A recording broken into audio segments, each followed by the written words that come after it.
반갑습니다. 유명화입니다. 아버지가 갑자기 돌아가셔서 애도 작업을 하려고 세미나에 참여한 자매가 있었습니다. 언니는 30대, 동생은 20대 자매인데요. 두 분 다 전문직으로 직장 생활을 하고 있었어요. 세미나는 그룹 다이나믹 형태라서 참여자들이 한 사람씩 작업의 의뢰인이 되고 다른 분들은 의뢰인의 이슈에 나오는 이해관계자의 그 대역을 서는 방식으로 진행을 하는데요. 처음 보는 사람들끼리 서로 엄마 대역도 서고 아빠 대역도 서면서 이제 몸으로 익히는 수업이었습니다. 자매는 이제 아버지 애도 작업만 생각하고 왔는데 사람들 이슈를 보니까 이제 엄마 생각이 떠오른 거예요. 아빠 없이 지금 엄마와 자매, 이 세 식구가 지금 살고 있는데 지금 엄마랑 사는 게 지금 많이 힘든 상황이었습니다. 사람들 이슈를 보니까 자기네 집하고 비슷한 거예요. 그래서 비슷한 이유로 섹션 하는 거 보니까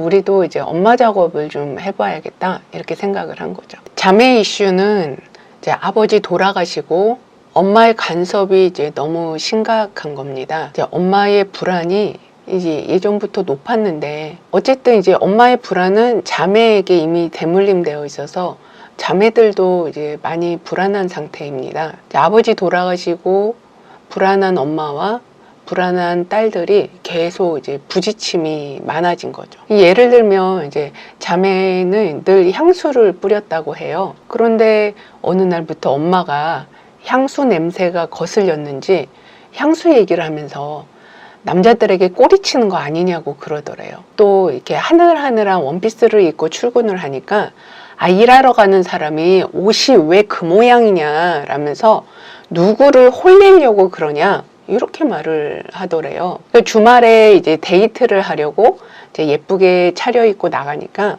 또 이제 엄마가 그 모습을 보고 걱정을 늘어놓더랍니다. 이제 그러면서 이제 이 엄마는 능력 있고 돈 많고 잘생긴 사위를 데려오라는 거예요. 그러니까 사촌이 이번에 이제 의사와 결혼을 했는데 이제 그 집 사위 얘기를 하면서 이제 의사 사위를 보고 싶다고 하더래요. 굉장히 이제 양극적이죠. 심각합니다. 예전에는 이제 딸들이 우리 엄마는 원래 그래 뭐 이렇게 생각하면서 가능한 이제 엄마하고는 마주치지 않으려고 했답니다. 그런데 세미나에서 다른 분들 세션을 보니까 엄마의 불안이 그런 행동으로 나왔다는 것을 알게 된 거예요. 나중에 이 엄마도 세미나에 오셔서 작업을 하셨어요. 전쟁 트라우마 대물림이 있더라고요. 엄마가 50대로 젊으시더라고요. 근데 자신의 불안을 직면하는 공부를 그때 이제 처음 하신 거예요. 딸들은 이후에도 계속 자신의 불안을 작업하고 있는데요. 하지만 이제 엄마는 이제 별로 관심이 없고 자신의 불안을 딸들한테 계속 이제 투사하고 있는 거죠. 이제 엄마가 이제 당분간은 성장할 가능성은 없어 보였어요. 이제 딸들은 이런 엄마와 어떻게 잘 지낼 수 있느냐 이게 이제 화두였는데요. 엄마를 사랑하지만 이제 존재가 다르죠. 엄마의 내적 성장을 자녀가 대신할 수 있는 건 아닙니다. 자신의 삶에 대한 책임이나 도전은 각자의 몫입니다. 엄마도 자기 스스로 성장하셔야 합니다. 자녀는 부모의 삶을 있는 그대로 존중하는 훈련이 필요한데요. 기본적으로 이제 겸손을 계속 훈련하게 됩니다. 왜 저렇게 사시나 뭐 이런 생각으로 부모님을 판단 평가하기가 쉽거든요. 이제 부모의 운명에 무슨 일이 있었는지 우리 자녀들은 사실 알 수가 없죠. 자녀는 자신의 삶을 잘 사는 것으로 부모님한테서 오는 사랑에 보답할 수 있습니다. 이 자매는 이런 엄마와 이제 현실적으로 어떻게 관계를 해야 할까? 이것이 이제 주제인데요. 해결 방법은 사실 다차원적으로 동시에 일어나야 합니다. 이제 물리적인 차원을 먼저 얘기하면 이제 엄마한테서 이제 자립을 해야죠. 이미 경제 활동을 하고 있으니까 집에서 이제 독립을 하셔서 이제 물리적인 거리를 두고 자기 삶을 보호해야 합니다. 그렇다고 엄마와의 관계를 끊으라는 말은 절대 아닙니다. 엄마와 접촉하는 것이 힘드니까 엄마와 관계를 끊는 사람도 있는데요. 엄마를 제외하면 인간관계에서 좋은 엄마 이미지를 다른 사람한테 투사합니다. 그러면 인간관계에서 어려움을 겪게 됩니다. 그래서 엄마와 내적으로 연결되는 연결감, 그리고 엄마하고의 관계에서 유대감을 내면에서 가지는 게 굉장히 중요한데요. 이런 내적 차원에서 불안이 심각한 엄마와 그 엄마의 운명을 동시에 보는 그런 관상법을 훈련하시면 좋습니다. 아마도 이제 엄마는 자신의 원가족 안에서 어떤 이슈가 있을 거예요. 그리고 실제 이 자매의 엄마는 있었습니다. 그러니까 원가족에서 이제 해결되지 않은 삶의 주제를 그걸 이제 미해결 과제라고 하는데요. 이걸 그대로 결혼을 통해서 형가족으로 가지고 온 거예요. 그래서 형가족 관계에서 지금 재현을 하고 있는 거죠.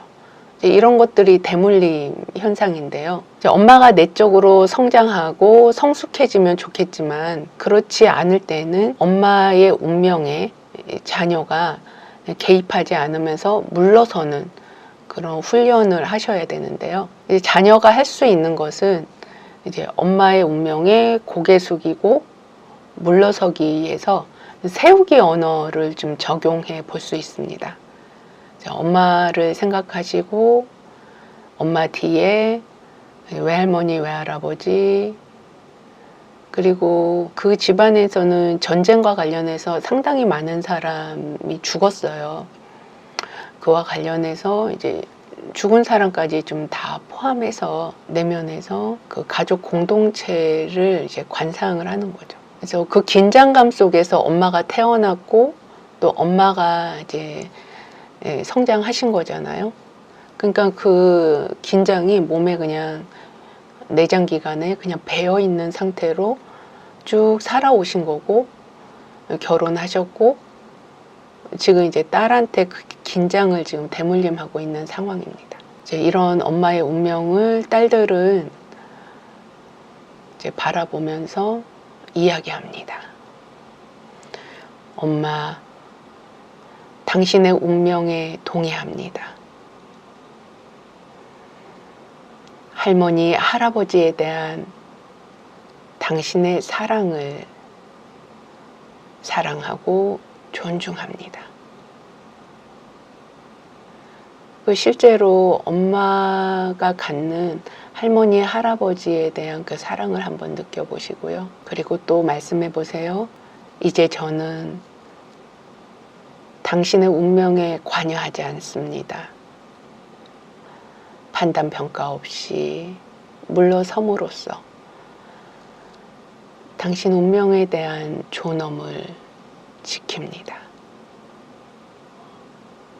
그리고 실제로 물러서 보세요. 뒷걸음질 쳐보세요. 엄마는 엄마 삶이 있고 자녀는 자녀의 삶이 있습니다. 경계가 분명해야 서로의 삶을 보호합니다. 이렇게 부모의 운명에서 물러서는 움직임을 연습을 해보면 발이 안 떨어지는 분도 있을 겁니다. 이런 분은 이미 부모의 이제 운명 안으로 들어가서 관계의 얽힘으로 지금 어려움을 겪고 있을 수도 있어요. 그렇다면 전문가의 도움을 좀 받으시기 바랍니다. 책도 있으니까 활용해 보시길 추천드리고요. 지금 성인 자녀와 부모 관계에 대한 이야기를 만들고 있어요. 구독, 좋아요, 알림 설정으로 이 시리즈를 받아보시기 바랍니다. 예, 고맙습니다.